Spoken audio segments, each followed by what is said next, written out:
मैं अक्कू श्रीवास्तव सर आपसे एक बात जानना चाहता हूं। देखिए, कोई इस लोकतंत्र में कोई बैठक बुला सकता है, उसमें कोई बड़ी बात नहीं है, मगर जब उसमें राजनीतिक लोग शामिल होते हैं तब सवाल उठता है। और सवाल तब भी उठता है जब 14 साल की उम्र में एक मुस्लिम बच्चा स्कूल छोड़ देता है। यह एक औसत है। 4.6% ही उच्च शिक्षा में भागीदारी है मुस्लिम बच्चों का, और यह report all India survey on higher education की है। तो सवाल तो उठेंगे ना सर? देखिए, सवाल होने चाहिए, लेकिन दिक्कत क्या है कि हमारे यहाँ ना ही सार्वजनिक मंचों पे और ना ही टीवी की बहसों में कभी ये होता है कि ये स्थितियाँ क्यों हुई हैं। मुझे नहीं समझ में आ रहा है कि एक साहब बोल रहे हैं कि साहब अपनी राजनीति सिद्ध करने के लिए साहब मुसलमानों को गोली मारी जा रही है। एक आदमी बताइए, भरत तिवारी का नाम भरत खान तो था नहीं जी। भरत तिवारी जो मारा गया वो बिहार में, उसका नाम भरत खान तो नहीं था, मारा तो वो गया। या और लोग भी होंगे। जाति हो सकती है और होती रही है और आगे भी होगी। वो कोई एक फुल प्रूफ फार्मूला नहीं होता है जाति रोकने के लिए। या एक बार भी आज तक 60 साल के, मतलब आज 12 साल 13 साल का इनका इतिहास है, इसके पहले ले लीजिए आप, 60-62 साल में कितनी बैठकें हुई हैं इस बात को लेकर के कि मुसलमान समाज को क्यों नहीं उसके बराबर के हिस्से में उसके पढ़ाई के लिए काम किया गया, क्यों नहीं उसके रोजगार के लिए हिस्सा दिया गया, क्यों सिर्फ वोट की राजनीति के तहत काम हुआ। एक आप बड़ी बैठक मुझे बता दीजिए। आज कह रहे हैं कि नहीं साहब बैठक होनी चाहिए और इस बैठक के लिए हम बहिष्कार की बात कर सकते हैं। ये आप किसको चेतावनी दे रहे हैं बैठक? अगर आप ये नेता जितने बैठने को जा रहे हैं, ये जाएंगे ही करेंगे, अपनी भड़ास निकालेंगे और उसके बाद बहिष्कार के नाम पर वही एक आदमी बोलेगा जिसकी अब कोई आवाज़ ना उसकी पार्टी में है ना बाकी पार्टियों में। यह आवाज़ 70 साल 75 साल से ऊपर वाले नेता जो सुप्रीम कोर्ट में वकील रह चुके हों या इधर उधर में रहेंगे, जिनकी अब कहीं नहीं सुनी जा रही, वो बात करेंगे। ये बात अखिलेश यादव भी नहीं करेंगे, क्योंकि उनको अपनी सरकार की या सत्ता की जो भोगिता है वो उनको लेनी है, अपने हिसाब से काम करना है। तो ये एक सिर्फ राजनीतिक बवंडर खड़ा करने की बात है। ये सही है कि इस देश में अभी भी बड़े लेवल पे काम नहीं हो पा रहे हैं जो सर्व समाजी हों, चाहे वो हिंदू हो मुसलमान हो, सबके लिए। वो ज़्यादा बड़ा इन्वॉल्वमेंट जब आप करेंगे तब चीज़ें आगे बढ़ेंगी, नहीं तो सिर्फ ऐसे ही हवाबाजी ये सब करते रहेंगे। ठीक है, मैं आपके पास आता हूं। आपको सर मेरे साथ डॉक्टर आजम बेग जुड़ गए हैं, जनरल सेक्रेटरी हैं IMCR के, इसलिए क्योंकि यही बैठक का आयोजन करने जा रही IMCR।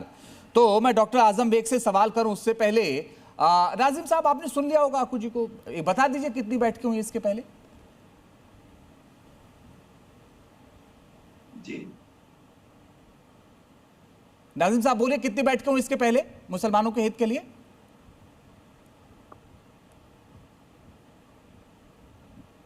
अच्छा, नहीं बोल रहे हैं। सतीश प्रकाश जी, आप ही बता दीजिए, मुझे लगता है कि आप ज्यादा बेहतर बता पाएंगे। देखिए अक्कू जी, सुनिए अगर कोई भी पार्टी हो, देखो पॉलिटिकल लोग राजनीति ही करेंगे, मेरी बात को समझिए। कहीं ना कहीं मुस्लिम समाज के अंदर सोशल मूवमेंट उस तरीके से नहीं चलाया गया, जागरूकता वहां नहीं चलाई गई।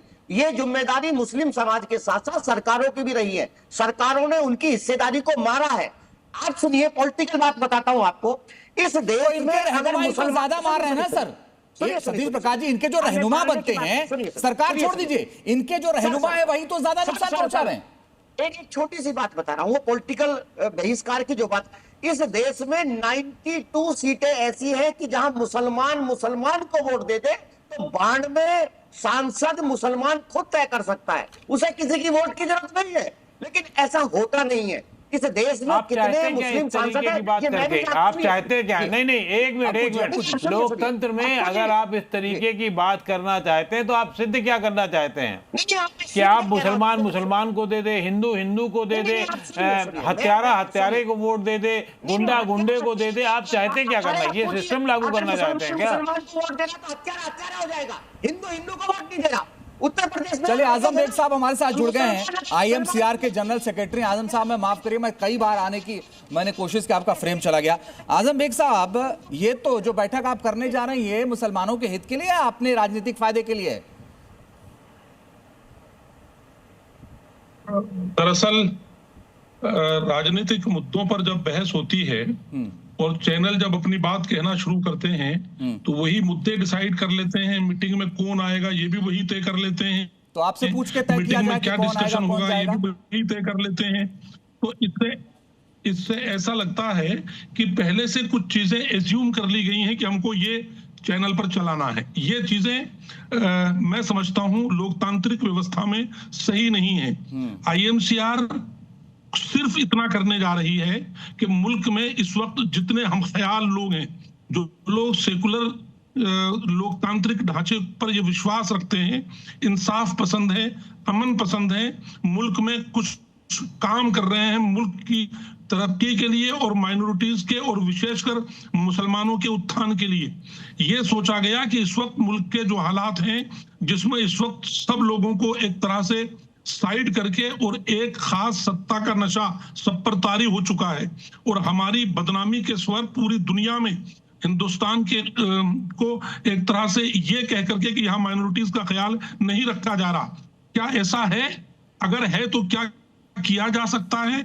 इसके लिए हमने मुल्क की तमाम पार्टीज को, तमाम सेकुलर लोगों को, तमाम मुस्लिम तंजीमों को एक जगह बिठाने का हम काम कर रहे हैं सिर्फ, और यह तय करने जा रहे हैं कि हम आइंदा सालों में शिक्षा पर क्या कर सकते हैं, सियासत पर क्या कर सकते हैं। मुझे अच्छा लगा कि आपने शिक्षा की बात की आजम बेग साहब। दिनेश प्रताप जी, आप ही की वजह से तो बैठक हो रही है, वरना ये बैठक ही नहीं होती साहब। नहीं, बिल्कुल बिल्कुल अंजीत जी, मैं यही कह रहा हूं कि जब इनको अवसर मिला था, जब इनकी स्थिति, अभी कोई यहाँ बता रहे थे चैनल पर कि आज मुसलमानों की स्थिति ये हो गई है। जब इस देश में पंचायत से लेकर पार्लियामेंट तक एक दल का शासन था, तो आपने एक बैठक की थी जो आपको इस हालात में ला दिए। असल मकसद क्या है? अंजीत जी, आज मोदी और योगी के राज में इनकी दुकानें बंद हो गई हैं और ऐसा नहीं है कि अब ये दुकानें, मैंने आपके बीच में बोला नहीं, सुनिए ना, अरे सुन लीजिए एक साहब, जरा सुन लीजिए। अगर आप कान से सुन लेंगे तो मुझसे अच्छा जवाब दे पाएंगे। मैं आपको सुन रहा था ना, जब आप बोल रहे थे मैं आपके बीच में बोल रहा था। क्या मैं आपके बीच में बोल रहा था? अभी सुन लीजिए ना, मैंने ये कहा तब नहीं। आज इनकी दुकानें नरेंद्र मोदी जी की सरकार में बंद हो गई है। आज हम मुसलमान जागरूक हो गए हैं। अभी कोई कह रहा था कि 90 सीट पर एक मुसलमान को वोट देंगे तो जीत जाएंगे। आज जो मुसलमान को वोट नहीं दे रहा है, आज जो मुसलमान विकास को वोट दे रहा है। चलिए सर, मैं माफी के साथ आपको बीच में रोकना पड़ रहा, समय इतना ही था। दिनेश प्रताप सिंह जी, डॉक्टर आजम बेग साहब, मुफ्ती जम्मू कश्मीर याकूब श्रीवास्तव जी, सैयद नाजिम अली, प्रोफेसर सजीफ, आप सबका बहुत शुक्रिया हमारे साथ जुड़ने के लिए और हमसे बात करने के लिए।